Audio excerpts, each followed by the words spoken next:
to ask questions at the end of the session. Please keep your questions brief so that everybody gets a chance. Thank you.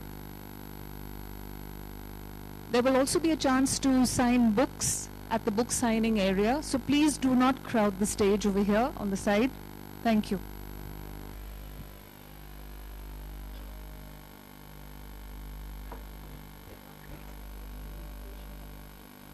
Okay. You'll be...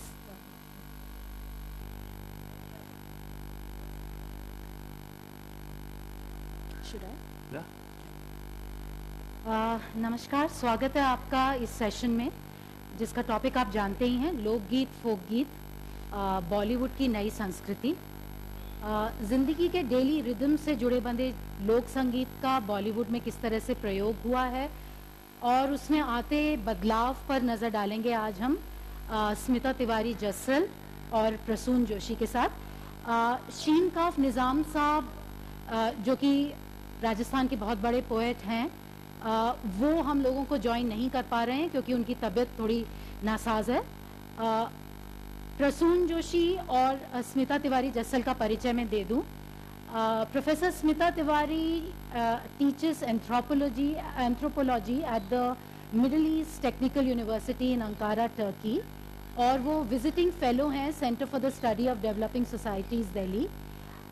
उनकी किताब unearthing gender, folk songs of north India is an ethnographic analysis of folk songs, जो कि gender और power issues folk songs में इसको explore करता है। She is also the author of daughters of the earth, women and land in Uttar Pradesh, and co editor of the partition motif in contemporary conflicts. Prasoon का क्या introduction दिया जाए? He is a writer and poet, executive chairperson and CEO of McCann World Group India and President South Asia.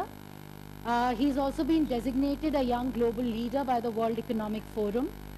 His lyrics for films like Rang De Basanti, Hum Tum, Tare Zameen Par and Delhi Che differ from the usual cacophony of cliches and forced rhythms in their essential simple beauty. और उनकी किताब sunshine lens का कल ही यहाँ पे विमोचन हुआ है। लोकगीत का बॉलीवुड में अगर हम जिक्र करने लगे, और if I leave this open to all of you कि गाने बताइए आपको कौन से पसंद हैं, कौन से फोक गीत जो बॉलीवुड में यूज़ हुए हैं आपको भाए हैं, तो शायद ये एक सेशन नहीं, पूरा दिन ही निकल जाएगा इस बातचीत में। संगीत की अलग अलग विधाओं का बॉलीवुड में प्रयोग होता आ रहा है, क्लासिकल हो चाहे डिवोशनल हो, वेस्टर्न क्लासिकल हो, पॉप हो, और फोक का भी एक बहुत स्पेशल प्लेस रही है। चाहे वो पुराने गोल्डन ओल्डीज़ की बात करें, नौशाद साहब रहे हों, सलिल चौधरी रहे हों, एस.डी. बर्मन रहे हों, या आप रहमान साहब हैं, विशाल भारद्वाज हैं, स्नेहा खनवलकर हैं, पीयूष मिश्रा हैं, लिखाई देखें तो जावेद अख्तर साहब हैं, प्रसून ने प्रयोग किया है फोक का, गुलजार साहब लिखते आ रहे हैं।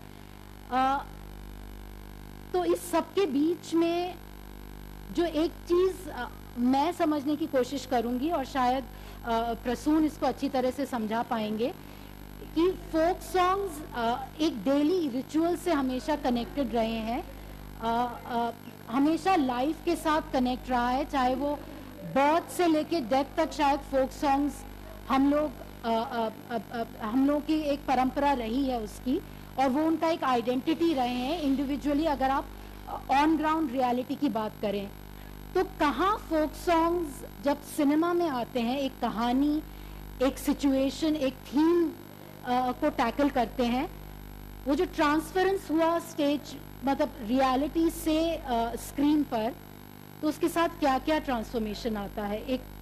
एक raw film song, folk song, एक फिनिश्ड फिल्म सॉन्ग का प्रोडक्ट जो बनता है, तो क्या बदलाव आते हैं, वो आप हमें बताएं। देखिए, फोक सॉन्ग जो है, लोकगीत जिसे कहते हैं, वो लोगों का गीत है। सबसे उसकी खासियत यह है कि उसे लोग ही पाल पोस कर बड़ा करते हैं, वो किसी की मिल्कियत नहीं होती। उसमें जिसका जो मन आता है वो ऐड कर देता है, जिसे जो अच्छा लगता है। मैं कई बार सोचता हूँ कि फोक सॉन्ग्स इतनी जल्दी जब भी फिल्मों में आए हैं, इतने ज्यादा पॉपुलर क्यों हो जाते हैं? Why is it that folk songs immediately connect, वो चाहे निबुड़ा निबुड़ा हो या कोई भी, कभी भी आप फोक सॉन्ग लें, when in doubt go for folk, absolutely true for Bollywood. जब भी डाउट में वो फोक गाना डाल दो, हमेशा जरूर वो पकड़ता है लोगों, चाहे उसको फ्यूजन के रूप में डाल दें आप उसको, आज के लोग जो है उसमें गिटार विटार लगा देते हैं तो उसको नयापन में पेश करते हैं, but what is the reason that they always connect? तो मुझे लगता है, मैं पहाड़ों में रहा हूँ, पहाड़ों में पैदा हुआ, तो मुझे लगता है वो जो कभी आप देखें नदी के किनारे वो जो पत्थर होते हैं वो इतने तराशे हुए क्यों होते हैं? कभी सोचा है आपने? क्योंकि लोक संगीत और लोकगीत ऐसे ही पत्थर हैं जो सदियों से लुढ़कते आ रहे हैं, और वो उनको नेचर ऐसे फिनिश कर देती है कि ऐसा लगता है कि जैसे कि किसी कलाकार ने तराशा हो। वो एक कलाकार ने नहीं तराशा है, वो हजारों कलाकारों ने और अपनी अपनी तरह से तराशा है, जिसको जो अच्छा लगा उसने ऐड कर दिया। Today we talk about interactive world, and we say that the internet has made us more participative in everything. Actually folk culture was participative. There was no hierarchy in folk culture. कोई किसी के लिए perform नहीं कर रहा था, सब एक दूसरे के लिए कर रहे थे। अगर आप देखें, कुछ लोग बैठ के अगर फोक संगीत चल रहा है तो दो लोग खड़े हो जाते हैं, नाचने लगते हैं, फिर वो बैठ जाते हैं, कोई किसी को खींच लेता है, कोई किसी को बैठा देता है। ये अपने लिए अपने साथ बनने वाली चीज है, which is we are seeing the same reality coming back to the digital world today, and we are amazed that the world and the human being has changed. No, nothing has changed. This is the basic nature of human being. This is tribal, this is prehistoric. This is how human being loves to behave. Share कि मैंने photo खींची और किसी को दिखा दी, पहले से था, हमारी ये फितरत है, हम चाहते हैं ये लोगों को बताना। एनोनिमस चैट, अरे भैया ट्रेन में जाइए आप देखिए कि कैसे एक अनजान आदमी से आप सब कुछ बता करके ट्रेन से उतरते हैं। जो comfort of telling an anonymous person है, वो भी ह्यूमन है। So all these things were part of the human culture which gets reflected in folk. So one very important part of folk music and folk tradition is that it is a collective creation, it is not an individualistic creation, there is no hierarchy. ये बाद में शुरू हुआ कि मैं तुमसे अच्छा गाता हूं, तुम बैठ के सुनोगे, ये बाद में शुरू हुआ। हम सब अच्छा गाते हैं, हम सब ने धान बोया है, हम सब के घर में शादी है, हम सब के घर में बच्चा हुआ है, हम सब लोग मिल करके गा रहे हैं। ये मिल करके जो बनता था उसमें कहीं एक खूबसूरती थी, एक और वो उसको जो है always it used to be very very easy on people, because जो उसकी रफ एजेस थी, जैसे मैंने पत्थरों का जिक्र किया, वो उसको तराश दिया जाता था। तो this is one very important part. Second important thing is that it always reflected the reality of everyday life. No matter how mundane the thing was, वो धान कुटना ही हो, वो मसाला पीसना ही हो, वो ननद से ये कहना हो कि रात को वो देर से घर आए थे, वो भी फोक म्यूजिक में रिफ्लेक्ट होता था। सो बॉलीवुड के कई गानों को आज फोक म्यूजिक का नाम दिया जाता है, फोक संगीत का नाम दिया जाता है, बिल्कुल गलत है। वो फोक संगीत नहीं है, वो अम्यूजमेंट सॉन्ग्स हैं। Those are not reflecting reality of anyone. What are those songs reflecting? Those are the songs created from amusement. Those are the songs not created like folk music. Folk music में दर्द है, folk music में उत्साह है, folk music में अपनी भावनाओं का शेयर करना है, घर की महिलाओं की आपस में बातचीत है, कई बार उसमें भड़ास निकलती है, इसे सीखना बोलते हैं, एक गाली भी है उसमें, लेकिन वो सब किसी कारण से है। क्यों? अब मैं जो है कल्चर के पीछे जा रहा हूँ। कल मैंने बोल दिया था कृष्णा जी के बारे में, तो मुझे बहुत लोगों ने पकड़ा और कुछ मैसेजेस भेजने लगे। मैं फिर से इस बात को क्लियर करना चाहता हूँ। कल भी मैंने जब कहा था कि हम अपने कल्चर पर दृष्टि डालते हैं, अभी लोक संगीत पर दृष्टि डालेंगे, उसमें हमारे देश की जो सबसे महान परंपरा ये रही है कि हमारे देश का जो धर्म है और खासकर हिंदू धर्म है, वो इसीलिए प्रासंगिक रहा है क्योंकि हमने हमेशा उसको डिस्कस किया है, उस पर विचार किया है। स्कूल के बच्चे भी सीता की अग्नि परीक्षा पर सवाल निशान लगाकर प्ले करते रहे हैं। ये इस देश की परंपरा रही है, उसे कभी डिस्ट्रॉय नहीं करना चाहिए। और मैं ये बड़ी निराशा होगी मुझे उन लोगों से जो लोगों ने मुझे मैसेजेस भेजे कल की हम आपको हेट करते हैं, आपने श्री कृष्ण के लिए बोला। मैं ऐसा कुछ नहीं कह रहा हूं, मैं कह रहा हूं जो डिपिक्शन, जो पेंटिंग्स आप देखते हैं, उनको देखकर ये नहीं लगता कि those women are enjoying the act. वो शायद कहीं डिपिक्शन में कोई खराबी हो सकती है क्योंकि वो ह्यूमन बींग्स ही हैं जिन्होंने वो पेंटिंग्स बनाई हैं, उसमें गलती हो सकती है। और हमारा देश की ये परंपरा है कि हमेशा हम इन चीजों को देखते रहे और हमें देखना चाहिए। और तभी जो जो धर्म है वो प्रासंगिक रहता है, तभी वो कंटेक्चुअल रहता है, तभी वो धड़कता है जीवन के साथ, जब जीवन की जो सच्चाइयां हैं वो उसमें परिलक्षित हो। Prasoon, going back to what you were saying about the collectivity of an experience of singing, sharing and listening to a song, and वो बॉलीवुड में आपने कहा किस तरह से बदल गया है, लेकिन एक आयरनी भी है इधर जो मैं आपको पॉइंट आउट कराना चाहूँगी। मैं भी पहाड़ से हूँ आपकी तरह, और मेरा परिचय जो फोक म्यूजिक से आयरॉनिकली एक बॉलीवुड अब का टर्म है, हिंदी फिल्म के थ्रू ही हुआ।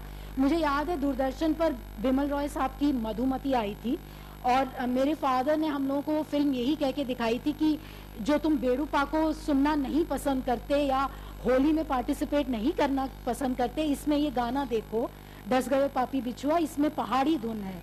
तो जो एक कॉन्शियसली बहुत डिनायल होता आ रहा था मन में, हम लोग वेस्टर्न पॉप सुनते थे तब, वो कहीं पे सडनली उस फिल्म के जरिए कोट अनकोट आज का अगर मैं टर्म यूज करूंगी तो वो बहुत कूल हो गया। तो ऐसा नहीं है कि बॉलीवुड एक परिचय भी कराता आ रहा है, खासकर एक अर्बन सिचुएशन में जहाँ पे कि हम लोगों की जैसी मोअरिंग्स इतनी स्ट्रांग नहीं है। तो isn't Bollywood also a way of communicating these rural forms to the audience? I would differ a bit, because मेरे लिए क्या लगता है कि फोक म्यूजिक जो है ना वो क्लासिकल म्यूजिक की तरह नहीं है। वो आर्काइवल, उसको आर्काइव में बंद करके कि हम उसको संरक्षण करेंगे, उसको बचाना है। ऐसे फोक म्यूजिक जो होता है, फोक संगीत, लोक संगीत जो है, उसकी फॉर्म बदल सकती है, लेकिन वो हमेशा प्रासंगिक, कॉन्टेक्चुअल होता है। वो उस समय की उस समय के लोगों की रियलिटी को रिफ्लेक्ट करता है। अगर आप एक ऐसे गीत की बात करें जिसमें अगर हमारे देश में हल चलाना बंद हो जाए और ट्रैक्टर पे लोग अगर कर रहे हैं और आप हल चलाने का गीत गा रहे हैं, तो आप पुराने किसी नॉस्टैल्जिया गा रहे हैं। वो लोकगीत का जो मतलब है वो ये है कि आज ट्रैक्टर पे गीत बन रहा है कि नहीं बन रहा है। तब आप पूछिए कि लोक गीत के साथ क्या हो रहा है, क्योंकि क्या आज हवाई जहाज रिफ्लेक्ट हो रहा है उसमें, क्या इंटरनेट रिफ्लेक्ट हो रहा है, क्या आज के समाज की जो जैसे नारी आज जो है घर से निकल के बाहर जा रही है, क्या उसके ऑफिस जाने की बात आ रही है कि नहीं आ रही है। वो फोक संगीत जो है, लोक संगीत जो है, लोकगीत जो है, उनमें वो रियलिटी जरूर रिफ्लेक्ट होनी चाहिए, तभी वो लोकगीत है। वरना वो आर्काइव की वैल्यू है। जैसे कि हम कहते हैं कि जोगिया मोरे घर, अब ये रहेगा हमेशा। इसका अभी जोगिया मेरे घर से ज्यादा मतलब नहीं है, राग से मतलब है। ये क्लासिकल म्यूजिक के साथ पॉसिबल है, क्लासिकल आर्ट के साथ पॉसिबल है, लेकिन लोक संगीत धड़कता फड़कता आज का और अभी का संगीत। Decontextualizing in the context of Bollywood, I think I'll take it up from there and bring you into the picture, Smita. Gender representation, because recently with this songs by a singer called Honey Singh, there was this whole lot of controversy which has erupted, and we all kind of wrote about it, wrote articles about the issue, and a lot of Bollywood people defended the songs in Bollywood, saying ki the obscenity folk music में भी है. Now I want you to look at this phenomenon in the context of where it's emerging, because I think what they refused to see was that the so-called obscenity or the so-called is also within a certain context when we are talking about a folk song. Whereas I mean, taking on from what Prasoon said, maybe that song gets decontextualized in the narrative of a Bollywood film. So please share a little bit about the the gender politics and the folk songs that you've kind of looked into, so that we could see a larger picture emerging there. Thank you, Namrata. Yes, my work shows that Bollywood has taught us, we mined the cinema for rural women's songs and so on for their entertainment value, but we've never looked at the messages, we've never been able to understand how to decode the messages that are coming from there. So that is one of the points that I feel that I would like to talk about today. But you raised the question of obscenity. Now, I think torn out of context, something can be obscene. I remember when I was doing field work in eastern UP villages, I asked one of the women that I was interviewing, I asked her to sing me a song of the rainy season. And she said, you know, it would be embarrassing to sing it now because this is the winter time. For her, it would be something torn out of context. It's almost obscene. So we have to really begin to understand that even for them, it is something that is, if it is torn out of context, then the message is vulgar or obscene. What happens with their voices when they are transferred to out of context, say Gali or holy songs, Garis and holies and so on, and projected onto Bollywood films? Torn out of context, they have their voices, you know, effaced, and also there's a commercialization so that the voice, that the song that was produced in that context is now torn out of context and is serving a completely different purpose. So one has to worry about what that is. There's a commercialization involved. There is also the effacement of the message that was in that context that made sense, you know. So it's these two things that, you know. But have folk songs been a mode by which women have interrogated the patriarchy Absolutely. that they have been caught in? If you could kind of, you know, fact, elaborate and give a few examples, it would be nice to know that. My book is full of examples of songs that women sing at different parts of, you know, in different seasons, while they're working in the fields, while transplanting rice, or working in the fields. A number of different songs for different kinds of labor that you do in the fields, you know, different kind of productive labor. And all of these different genres have their own kind of interrogation. And what is really startling is to find the kinds of interrogation that these women are engaged in with patriarchy. This is something that I feel we need to learn how to listen to the marginalized women's voices. This is something, the other thing that happens with Bollywood is that we get no clue about how to listen to it, you know. So when you go into the field, you find that there is plenty that the women are saying that needs to be, that is quite shocking, that you feel that there are questioning, there is so much interrogation. And I want to give you an example, Namrata, from something that I found very startling. This is a wedding song. A daughter is asking her father at the eve of her wedding. She says, "You gave me gold, father, you gave me silver. You gave me precious ornaments crafted and set. You gave me elephants, horses you gave. One thing you didn't give is the head ornament. Mother-in-law and sister-in-law jeer and mock." So what she's saying is that no amount of wealth can compensate for this bewildering loss of rights that she is going to now face in her natal home. So they are sending her off, and she can only come back as a guest to this home. In other words, this is an interrogation. This is a part of women's song traditions. How remarkable that this is sung on the eve of the wedding. There is another song, and many people have said, and particularly I want to cite the case of an eminent psychologist, Sudhir Kakkar, who has pointed out that in spite of the preference for sons that exists in our society, there is little evidence in the psychology of Indian women of male envy. But it is in the songs, in the folk songs, that you find the evidence of male envy. And I want to read that one. "Brother and I, born of the same womb, raised on the same mother's milk, brother's destiny is father's inheritance, while mine, exile far away." ये मैं आपको इसकी यही मैं सुनाना चाहता था actually, कि काहे को ब्याही विदेश, ये वही है। काहे को ब्याही विदेश रे लखी बाबुल मेरे, हम तो बाबुल तेरे बागों की कोयल, कुकत पर घर जाएं रे लखी बाबुल मेरे। हम तो बाबुल तेरे खेतों की चिड़िया, चुग्गा चुगत उड़ जाएं रे लखी बाबुल मेरे। हम हैं बाबुल तेरे खूंटे की गैया, जित हाँ को हक जाए रे। भैया को दीने महल दुमहले, हमको दिया परदेश रे लखी बाबुल मेरे। अंबुआ तले से डोला जो निकला भैया ने खाई पछाड़.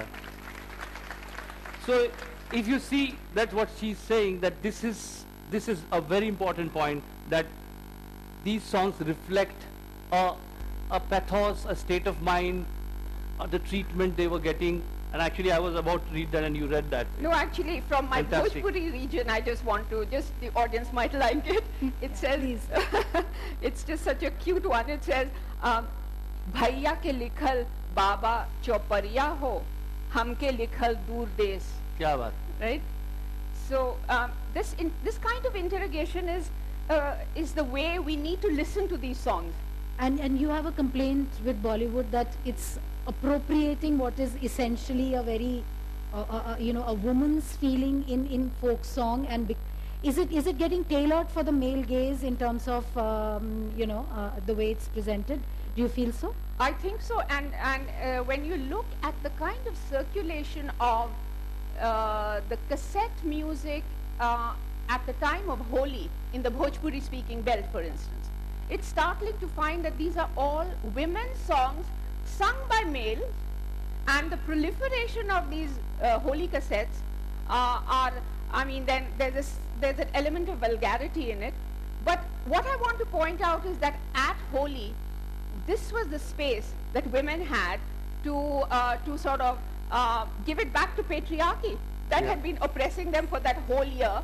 And things come back to normal after Holi. Everything's, the way it used to be. And somewhere the solidarity also, if they're together in it. Yes. And maybe some kind of a rooted feminism, a symbol of that together. Getting your back on the male world. Also it gave them the voice. Yes. Sometimes they could not say things openly. Right. हमारे यहाँ फिल्मों में भी गानों का जो प्रयोग हुआ है, कई बार लोग कहते हैं कि आज गाने लिपसिंक नहीं हो रहे. उसका एक कारण है कि पहले आई लव यू बोलना बहुत बड़ी बात थी, वो डायलॉग में लिख नहीं सकते थे आप. आज वो डायलॉग में कह देता है, तो वो लिप्स, हमारे गाने जो थे वो तहजीब को मेंटेन करने के लिए, आज सजन मोए अंग लगा ले जन्म सफल हो जाए, ये गाना आप देखिए कि this is asking for love making, and how beautifully this song says the same thing. अगर उसको डायलॉग में कहा जाए तो सारी मर्यादाएं टूट जाए, और वो उस वक्त अलाउड नहीं था, तो उसको इस तरह से लिखा जाता था, तो गानों को लिपसिंग इसलिए होती थी. और अगर आप फोक गीत देखें तो उसमें कहीं ना कहीं वो पेन जो वो शायद कह नहीं पाती थी, ये देखिए जैसे मेरे ऐसे मारी लात कमरिया तोड़ी रे, मैं तो पीहर जाऊंगी फिर कभी नहीं आऊंगी, अब अकेले ही रहो आप कमरिया तोड़ी रे. Now this to sing this, but they sing it to complain, to register. That's right. These are the things which, what she's saying is the subliminal meanings which are hidden behind these songs were of the voices of the women who otherwise could not find a platform to say these things. But I want to say one more thing, Prasoon, about, for instance, a genre like Kajli. This is essentially a genre that is women's field song. Women, while transplanting rice, they sing the kajri or the kajli, as you may call it. But by the time this moves into the classical world, into the world of classical music, where it originated, that is totally effaced. Yes. Yes. And I think this is so important for us to underline, where did it come from? These are the roots. Very good point. We are constantly mining the women's voice, because women have said incredible amount of things, and in fact I think even to raise the feminist consciousness of our society, if we looked at the words of these songs, we'd be quite startled to find that we could actually use the very same material that we have, and just bring it out and highlight it. And again, that's why I say we have to learn how to listen to them. We have to listen to these songs much more carefully. And contextually. See, एक और मैं आपको बहुत ही मुझे अजीब सा example लगा था. It is जादू टोने का इसमें जिक्र है कि किस तरह से मायरी मैं टोना करती, कौवे की बीट कबूतर के नैना, उड़ती चरैया के पंखरी. I had read these things earlier. वो एक जादू टोने की किताबें आती थी, आप लोगों ने शायद देखी कि सड़कों पे मिलती थी, कि इसका वो पीस के और उसका वो डाल के अगर उसको खिला दो तो वो वश में आ जाएगी, ऐसी चीज. तो उस वक्त ये चीजें भी उसमें रिफ्लेक्ट हुई हैं. फोक इसीलिए मैं कह रहा हूँ बार बार कि फोक संगीत और फोक म्यूजिक जो है वो बहुत बड़ी संपत्ति है। उसमें उस वक्त की रियलिटी रूबरू होती है, बिल्कुल हूबहू रिफ्लेक्ट होती है। Exactly you find. सो मायरी में टोना करती, कौवे की बीट, कबूतर के नैना, उड़ती चरैया के पंखरी, दोनों पंखरी में टोना करती, इन तीनों चीजों का ताबीज बनवाया, बांधो बनने के दोनों नैन री में टोना करती। So she wants to control the man, and उसने उसके लिए गाना बनाया है और उसको कह रही है, इट रिफ्लेक्ट्स दैट उस वक्त जादू टोना होता था, उस पे लोग बिलीव करते थे। अगर आपको किसी भी सोसाइटी को पढ़ना है तो इतिहास की किताबों की जगह उनके लोकगीत पढ़ना शुरू कीजिए, आपको पूरा चित्रण उसका मिल जाएगा। Praswan ji, I want to say one more thing about Sita songs, because you mentioned that earlier in your talk. You talked about Sita songs, and what is really startling for me is that all of the alternative narratives about Sita that exist in the Bhojpuri speaking countryside, and especially among Dalit women and lower caste women, the wonderful kind of questioning that goes on about Sita. And they are, for instance, there's a song which says na jaibe Ayodhya, na jaibe ho.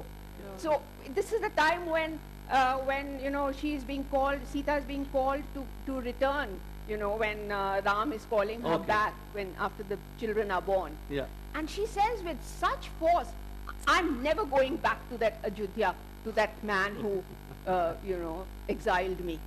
She says it in the song, and these women were dancing and singing and really emphasizing this point. So I couldn't think of a more remarkable song of protest. Na jaibe Ayodhya. और दलित की आपने बात की, ये दलित का बहुत ही touching song है कि अरी मोरी मैया झूला परे हैं चारों ओर, अरी मोरी मैया झूला परे हैं चारों ओर, सहेली करे शोर हमारो झूला डारी दे, सहेली करे शोर हमारो झूला डारी दे, अरे कौन झुलावे हमें साथ री, अरे कौन झुलावे हमें साथ री, ठहरी हमारी ओछी जात री, अरे मोरी मैया अपने है गिनती के हाथ, कौ ना अपने साथ, नियारो झूला डारी दे। Prasoon, what comes across is, even beyond the gender question, a tremendous diversity in terms of folk music, which, as you said, has also been evolving. Yeah. I mean, how much do you think has Bollywood been able to capture? No, Bollywood has captured, Bollywood has used. See, what I feel is, one needs to understand is Bollywood is also part of Lok Sanskriti. See, Lok Sanskriti से Bollywood हट के नहीं है। क्या है लोक संस्कृति? आजकल की चीजें, जब मैं लिखता हूँ लड़की क्यों न जाने क्यों लड़कों सी नहीं होती, क्या वो लोकगीत नहीं हो सकता? क्यों नहीं हो सकता? आजकल की लड़की अगर ये कहती है और आजकल का लड़का जो कहता है वो लोकगीत, या तेरी दो टकिए की नौकरी में मेरे लाखों का सावन जाए, ये लोकगीत क्यों नहीं हो सकता? फिल्मी गीत को फिल्मी, क्योंकि उसमें एक तरह की भाषा का प्रयोग है, आज की भाषा का प्रयोग, आज के बिंब, आज की प्रॉब्लम्स अगर उसमें रिफ्लेक्ट होती हैं तो वो आज का संगीत है, वो लोक संगीत है। इसलिए मुझे ये मानने में कोई परहेज नहीं है कि फिल्मों के बहुत से गाने लोक संगीत के दर्जे में रखे जा सकते हैं। Not only the songs of the past which reflected the problems of the past and problems of that era, that is an archival kind of revisiting the past kind of song. But today's film songs, some of them, not all of them, reflect the realities of today, and as a result they become part of the folk culture. So Bollywood आज का modern folk हुआ, Bollywood भी। अब Bollywood miss क्या करता है? Bollywood is little hierarchical. एक प्रसून जोशी लिख रहा है, कितना लिख सकता हूं मैं, कुछ अपने परिवेश की रियलिटीज को मैं व्यक्त कर सकता हूं, लेकिन जो फोक संगीत की जो खासियत है, बड़ापन है, वो बॉलीवुड में नहीं है। वो उसमें आम आदमी की हर छोटी छोटी चीज की आवाज है, वो नहीं है। वो जब तक नहीं आएगी, जब तक लोगों का पार्टिसिपेशन नहीं बढ़ेगा, जब तक हम लोगों से नहीं जुड़ेंगे। Bollywood sometimes sits in an ivory tower in a close room and decides for people, then it becomes hierarchical. और जब भी वो लोगों से जुड़ा है, वो लोक संगीत का हिस्सा बना है। और what Smita was saying, that the entertainment becomes the primary aim, right, rather than connect. Yes. But I also want to talk about this point about the collectivity, and that also makes sense why in the 19th century the social reformers and caste reformers, they kind of cracked down on women's songs. Can you imagine? This was their agenda. Somehow suppress the women's songs because they are somehow obscene. Yes, they were questioning, they were interrogating, that's one thing. But there was another thing going on. They were collectivities of women. Because no song can be produced without a group of women, and they were probably also multicast. Yeah. And so they broke the collectivities of women. And this is really interesting because the same thing was happening in Egypt as well. There was a cracking down by reformers on women's homosocial networks. And so it makes sense, you know, this is all the more reason to investigate the subject of folk songs. If patriarchy is going to feel threatened by it, and if reformers are going to crack down on it, it struck me that this is the reason why we need to investigate what is being said in them. Obviously, the content is really explosive. But sometimes they are, sometimes they shock me, because I was reading about, there is a song in Punjab where they sing that song when they do female infanticide. जब लड़की को मारते हैं उस वक्त एक गाना गाते हैं. Oh my God. अब ये भी चीजें हैं, बड़ी भयानक सी चीजें हैं. डर लगता है सोच के कि उसके उस वक्त के लिए उन्होंने गाना बना रखा है so that इतना हीनियस एक्ट जो है वो कहीं छुप जाए उसमें. सी ये चीजें भी हैं. That's the reason I said when चाहे वो माइथोलॉजी हो चाहे वो फोक कल्चर हो, ऐसा नहीं है कि बहुत होलियर देन दाउ हर चीज है. हर चीज में कमियां और ग्रे शेड्स हैं, और उनको एग्जामिन करते रहना, उसमें से अच्छे को ले लेना और बुरे को दरकिनार करना, यही इस तरह के माहौल इसीलिए जरूरी है. बिल्कुल बिल्कुल. आज के बॉलीवुड से आप दोनों खुश नहीं नजर आ रहे ज्यादा. अगर पास में लेके जाएं प्रसून, रविशंकर ने गोदान में यूज किया था पिपरा के पतवा सरी के डोले मनवा, और होली का उन्होंने गाना यूज किया है. गंगा जमुना में फोक रहा, दो बीघा जमीन में रहा, तीसरी कसम में रहा. क्या तब का प्रयोग आपको कुछ अलग नजर आता है? क्या आप समझ रहे हैं कि अब टोकनिज्म बन के ज्यादा रह गया है? नहीं, इश्क का मंजन घिसेरे पिया फोक म्यूजिक नहीं है. वो ये कि अगर अवधी का यूज कर दिया, भोजपुरी का यूज कर दिया तो वो फोक हो जाएगा, ये बहुत बड़ी गलत फहमी है. मैं ये इससे इतराज है मुझे. फोक म्यूजिक कुछ और है, वो लोगों की रियलिटी का रिफ्लेक्शन है. तो क्या फिल्में भी तब इसका मंजन कौन घिस रहा भैया? नहीं, तो तब क्या फिल्में भी उस समय वो रियलिटी में ज्यादा रूटेड रही हैं क्या? जी जी बिल्कुल. फिल्म देखिए, अम्यूजमेंट के लिए चीजें होती हैं. अगर कोई चीज ह्यूमर जनरेट करती है तो मुझे एतराज नहीं है. मुझे ऐसा कुछ नहीं है कि ये जिसको आज आइटम नंबर कहते हैं या अम्यूजमेंट नंबर कहते हैं, as far as it is not compromising in objectifying women. And कोई मस्ती में कुछ गा रहा है, कोई कह रहा है कि आओ सिखाऊं तुम्हें अंडे का फंडा. I don't have any problem with it. अंडे का फंडा ठीक है यार, चलो आप गा रहे हैं, आपको मजा आ रहा है. There is nothing wrong in nonsensical, in Bengali tradition we got abol, tabol. There are a lot of things that are nonsensical in our culture, which are there. There's no problem with having item numbers and irrelevant things in that. You entertain yourself. Don't compromise women. Don't objectify them. It's as far as is that, I have no problem with that. But don't call them folk music. Folk music, ये गलत फहमी है आपकी कि folk music वो है. शायद आपके कुछ गाने folk music हैं. शायद real songs of the film are folk music. वो चीज थोड़ा सा टेक्निकल उस पे आए. एज ए लिरिसिस्ट, जब आप फोक बेस्ड गाना अगर लिखते हैं, आती क्या खंडाला इस फोक म्यूजिक. किस भाई आज का अब वो पहले कहते थे मेला make is reflecting the reality of a boy and a girl. both are in love with each other. आती क्या खंडाला, हाँ चलती, क्या करेंगे वहाँ, गाएंगे नाचेंगे खेले. I think very nice. Folk music. This is folk music. Connect with the people. Connect with people, reflect what they are going through. And their language, their slangs. Yes, their slangs, their language. Why not? And their dialects. तो मुझे ये बताया गया कि UP में आती क्या खंडाला को बच्चे हाथी का अंडा लगाते थे. अब वो बेचारों को खंडाला नहीं गए, उनको पता नहीं, तो वो बच्चे गा रहे हाथी का अंडाला. और वो जस्टिफाई भी कर रहे हैं यार, बॉलीवुड वाले शायद सोचते हो हाथी का अंडा बड़ी चीज है। Changes in the use of folk music contemporary times पर लेकर आए, तो आप दोनों को ज्यादा अच्छा नहीं लग रहा आज का? मैं थोड़ा शायद थोड़ा बॉलीवुड की पैरवी कर लूं अगर थोड़ा सा। नहीं बॉलीवुड की हम बहुत पैरवी करते हैं, हम बॉलीवुड को बहुत प्यार करते हैं। बॉलीवुड ने जैसे जिंदगी की फिलॉसफी को, जिंदगी के दर्शन को अगर आम आदमी के लिए किसी ने बचा के रखा है तो वो बॉलीवुड के गानों ने। जिंदगी कैसी है पहेली हाय, बॉलीवुड कहता है। बॉलीवुड ही जिंदगी, आम आदमी जो है दर्शन शास्त्र जो है बॉलीवुड से सीखता है।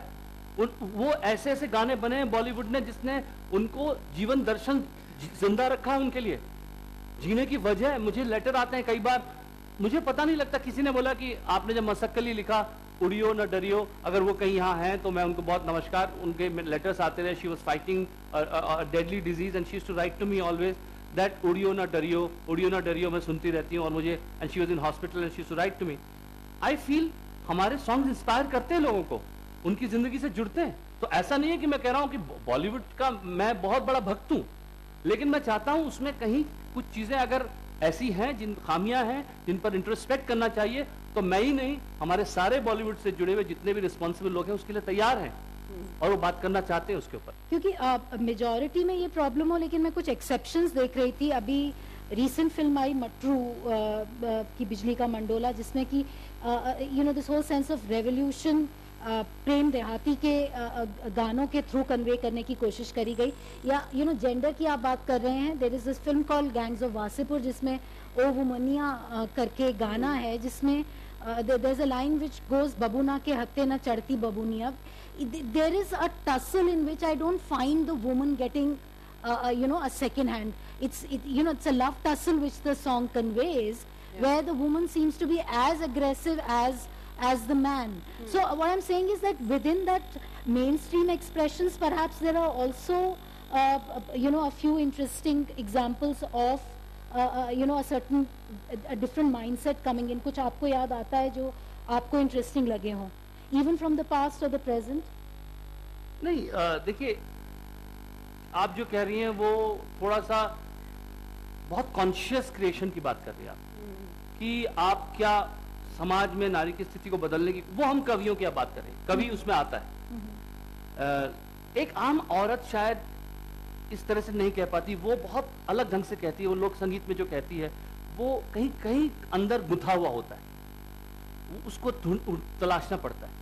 जब हम लोग फिल्मी गाना लिखते हैं, कई बार हम उद्देश्य को लेकर लिखते हैं। अभी अभी हुआ यकीन, जब मैं लिखता हूँ याद है मुझ में कहीं हुई सुबह में जल गया, सूरज को मैं निकल गया, I know I am writing about revolution, I am writing about the flame in me, I am very conscious.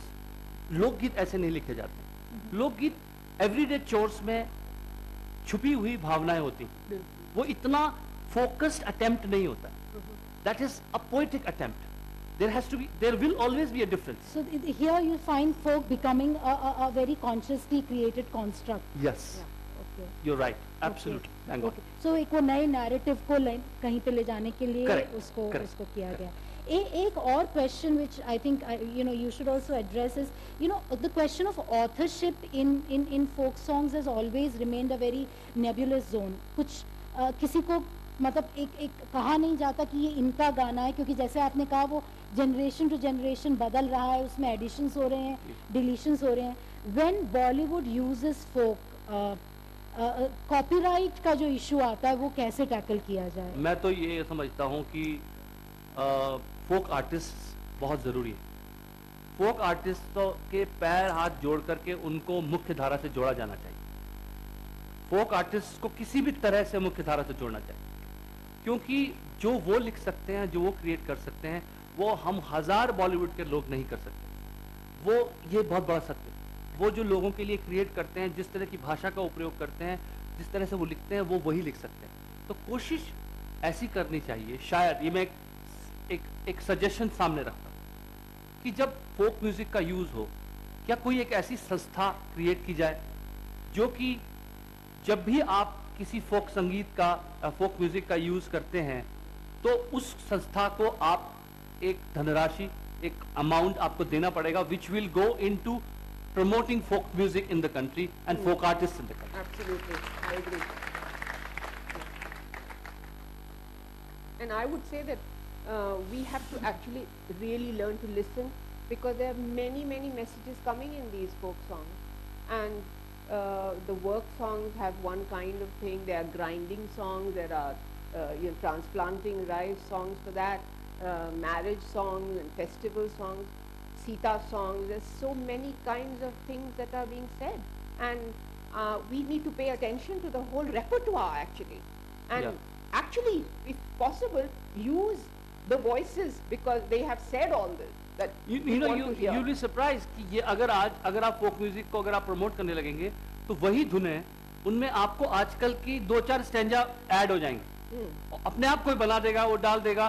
This is the quality of folk music, because एक हाथ से दूसरे हाथ में जाता है वो मशाल, फिर वो किसी और को देता है, वो किसी और को देता है, और ये बढ़ती चली जाती है. तो ऐसा नहीं है कि फोक म्यूजिक कभी मर सकता है, मर ही नहीं सकता. जब तक लोग हैं तब तक फोक रहेगा. और अगर फोक बॉलीवुड में जा रहा है तो शायद नहीं, बॉलीवुड का डेसिबल हाई है. ऐसे क्या, जब इलेक्ट्रॉनिक साउंड आप पेश करते हैं, कई लोगों ने मुझसे कहा कि अब शादी में पैसे ले लो, जूते दे दो का गाना डालने के लिए सिचुएशन क्रिएट करी किसी ने अपनी शादी में, कि ऐसा गाना हम करेंगे वहां पे. Now this is the reverse thing. Earlier what used to happen कि फोक म्यूजिक को के लिए बॉलीवुड में जगह बनाई जाती थी, अब बॉलीवुड के गाने के लिए फोक कल्चर में जगह बनाई जा रही है. तो वहां पे वो डेसिबल हाई है. हमको समझना पड़ेगा कि फिल्म स्टार्स है, ग्लैमर है, उसके माध्यम से वो चीज दिखाई गई है, तो कई बार वो हावी हो सकती है फोक संगीत के ऊपर उस चीज में, क्योंकि जो मर्मर्स ऑफ द सोसाइटी, सी लोक संगीत मर्मर है, बॉलीवुड संगीत की आवाज बड़ी है, और जो भी मंद मर्मर है किसी भी सोसाइटी में, मर्मर्स को बचाया जाना चाहिए.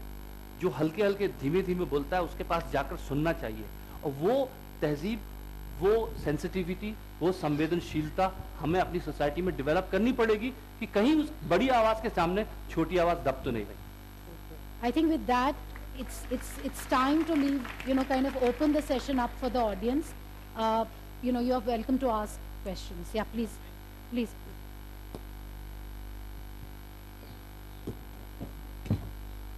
आपने जो लोक धुनों की बात की, मैं आपसे 2 सवाल पूछना चाहता हूँ. पहला तो राजस्थान के जो कई लोकगीत हैं, चाहे वो मोरिया हो, परिचय भी दे देंगे, सॉरी अपना परिचय भी दे देंगे. संदीप भुतोड़िया. तो राजस्थान के जो कई लोकगीत हैं, चाहे मोरिया हो, चाहे इंजन की सीटी हो, इन सबका प्रयोग हिंदी गानों में, और आपने बताया कि उसको हम लोकगीत मान सकते हैं, वो लोकगीत हैं.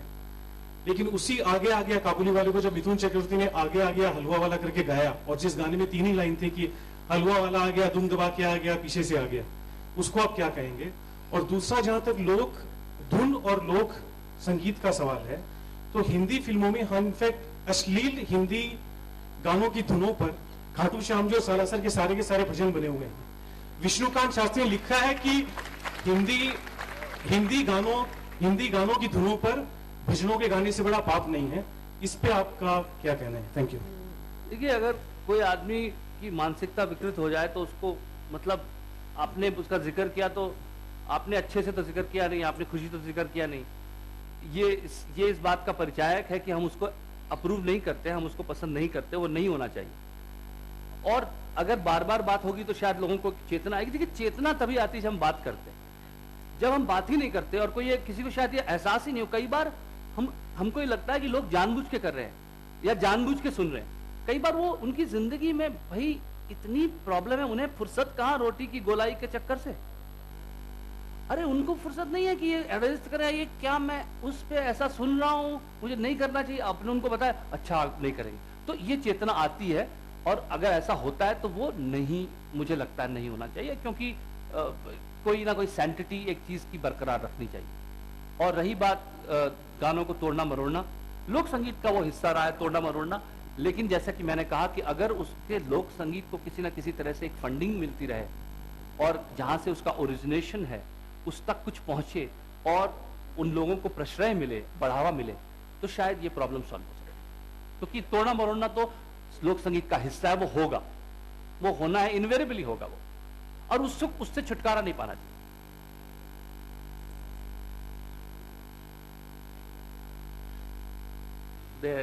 पीछे. हेलो, मेरा नाम प्रकृति है. सर, मैं ये सवाल आपसे इसलिए पूछ रही हूँ क्योंकि मुझे लगता है इसका जवाब आपसे अच्छे से कोई नहीं दे सकता। आपने बात करी फोक संगीत की, तो आप पहाड़ को बिलोंग करते हैं, मैं भी करती हूँ।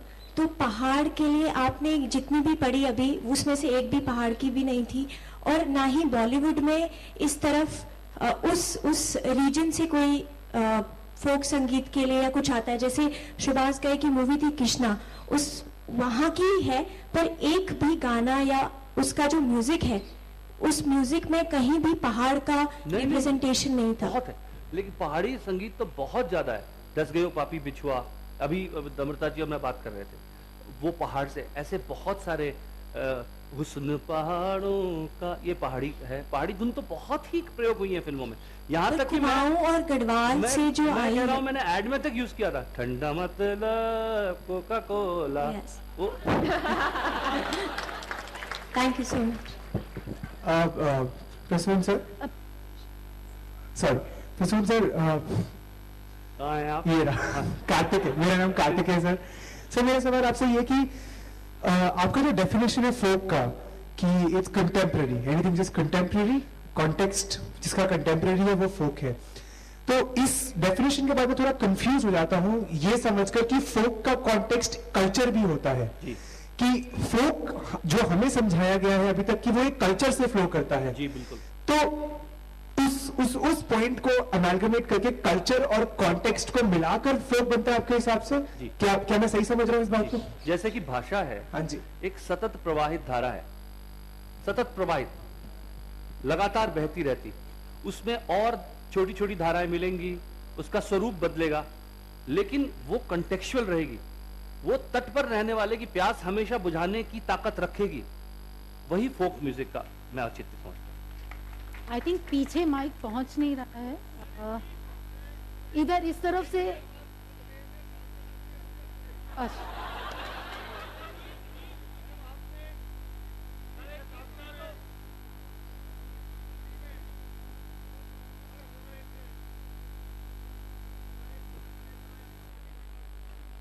एक मिनट, माइक आ रहा है आप तक, माइक आ रहा है आप तक।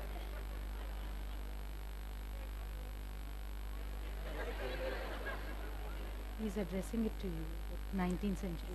क्या आपको? No, I think he's wrong. He's धन्यवाद। Yeah.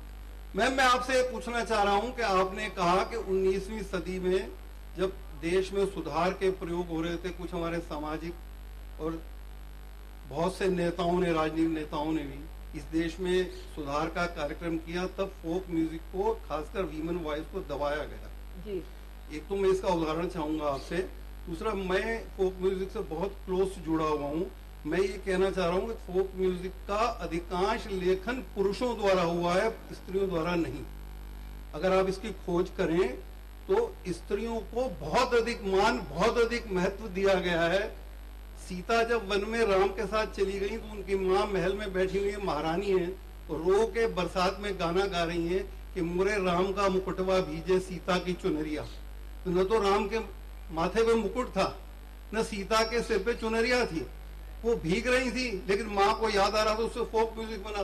लिखने वाले इसके भी पुरुष थे। मैं इस दोनों प्रश्नों का आपसे उत्तर चाहता हूँ। The first point I want to make about the authorship of folk songs. Folk songs are created by, by communities. So if they were written down at any point, yes, it would be the literate people who would write them, and they were obviously men.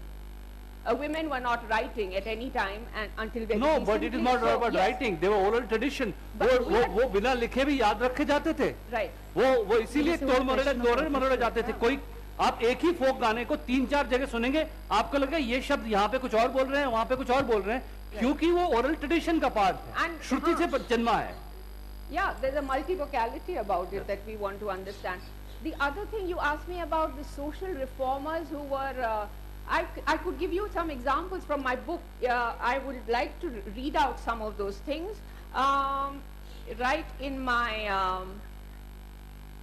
I will, and in fact they said that these songs should be expunged from the women's repertoires, and new songs should be provided to them so that they will become good, chaste women.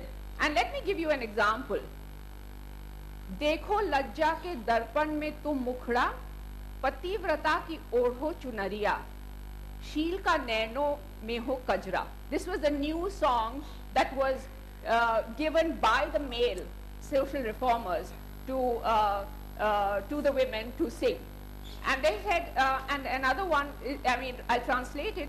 See your face in the mirror of modesty, wear the veil of chastity, mark your eyes with the coal of decency. Another one, ना नाचना उचित ना नचवाना, न ब्याहों में गाली गाना, कभी मत देखो सजनी रास, कृष्ण सखियों का विविध विलास. So these were things that were being passed down to these women because they were, and especially with you know, the Katha-kathas and the Krishna cult, especially in Bengal and so on. There were a lot of reformers who were talking about how the Krishna Leela should be not watched by women because it arouses their erotic sentiments. They should rather stay at home so that and taught to read good books. You know. मेरा एक प्रश्न है. मेरा नाम कालन नंदिनी शर्मा है, मैं अजमेर से आई हूँ. प्रसून जी, मेरा निवेदन और प्रश्न आपसे, इधर हूँ मैं, इधर. हाँ.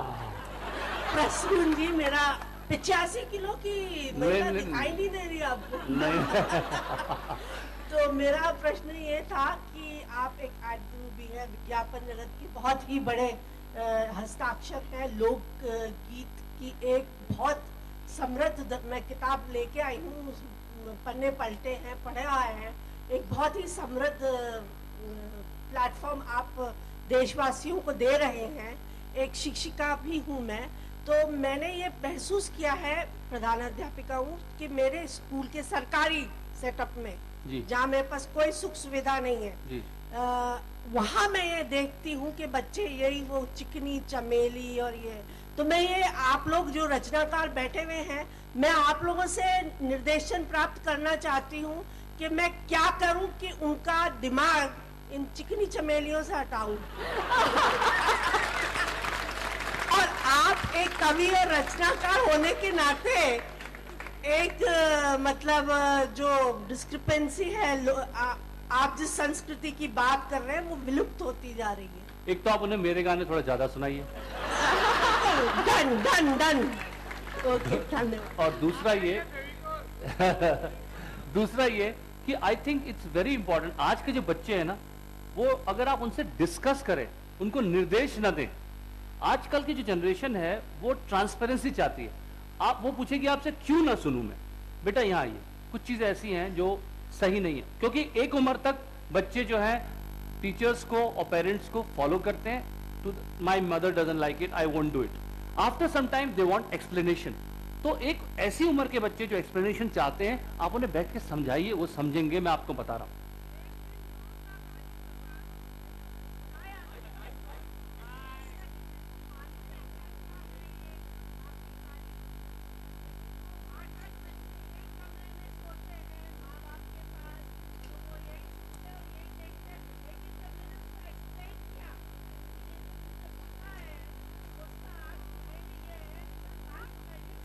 देखिए, that tells you that.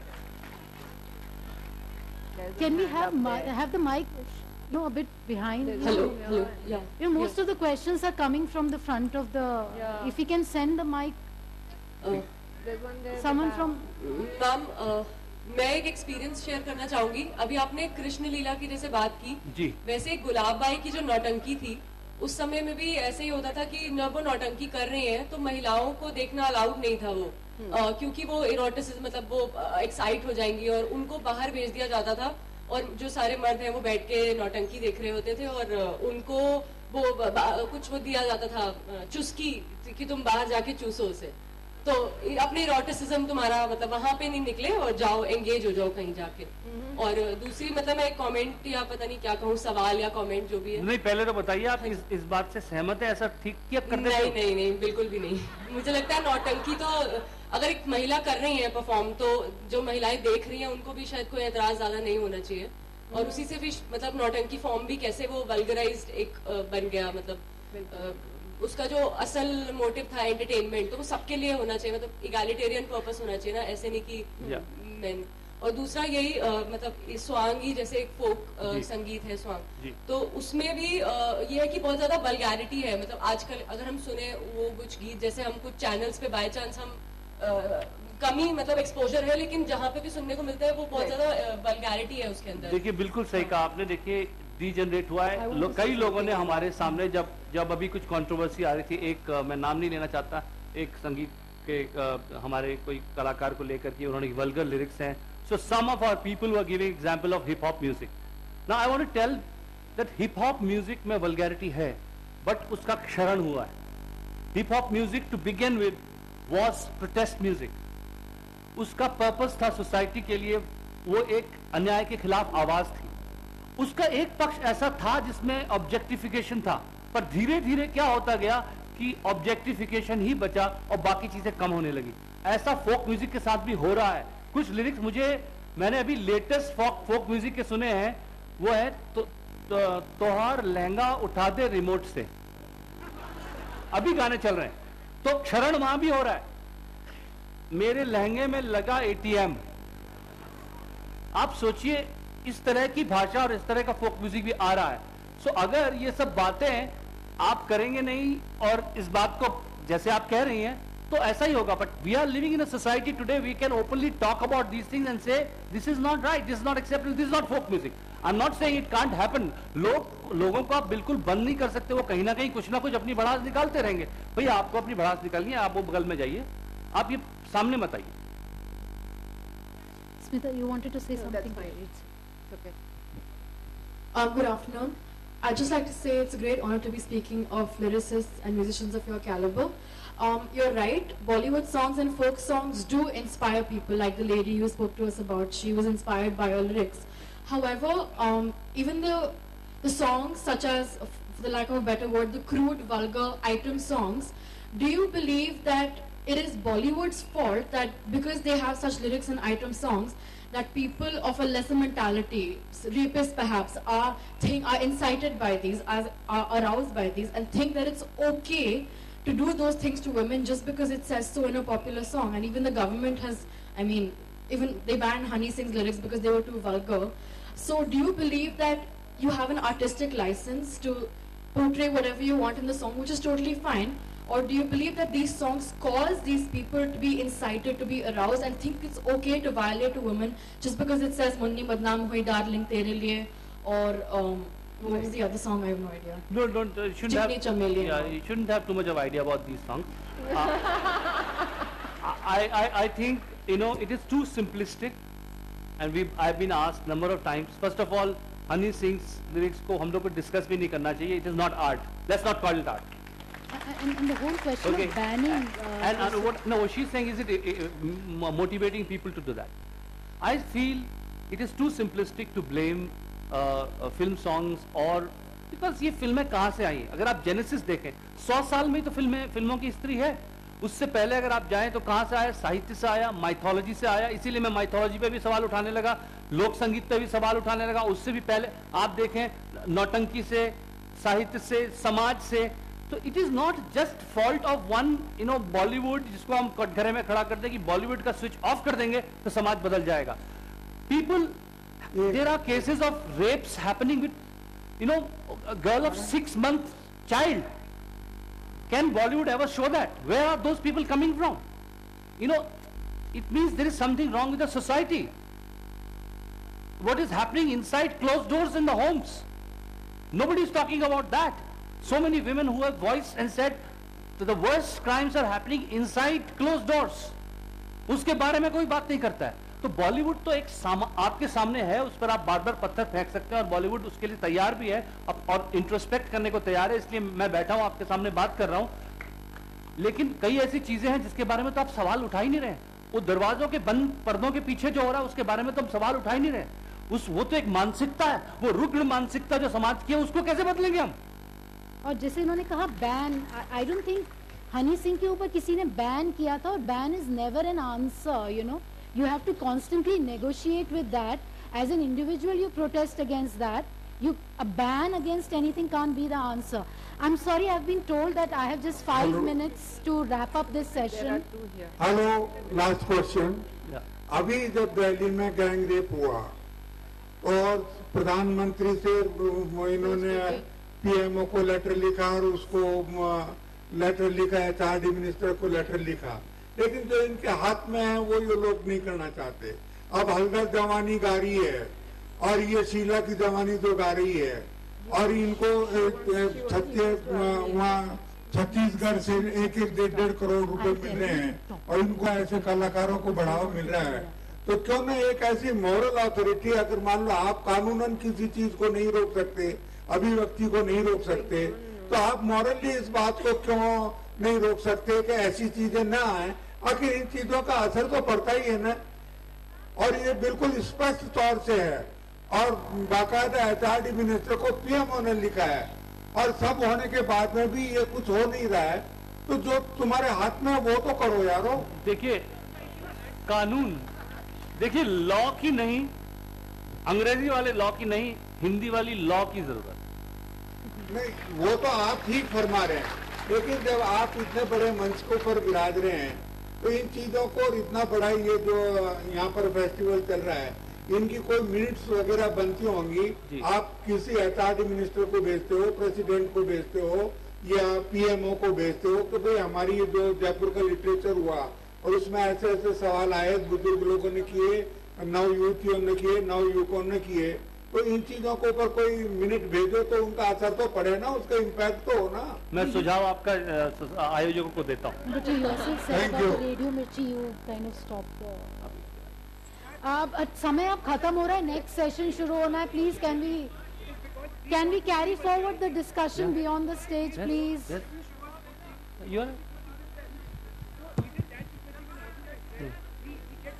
Thank you. I think it's Thank you, Smita. Thank you, Prasoon. Thank you, Namrata. And I think we can carry forward the those of you who want to conversation sign, get some books signed, they'll be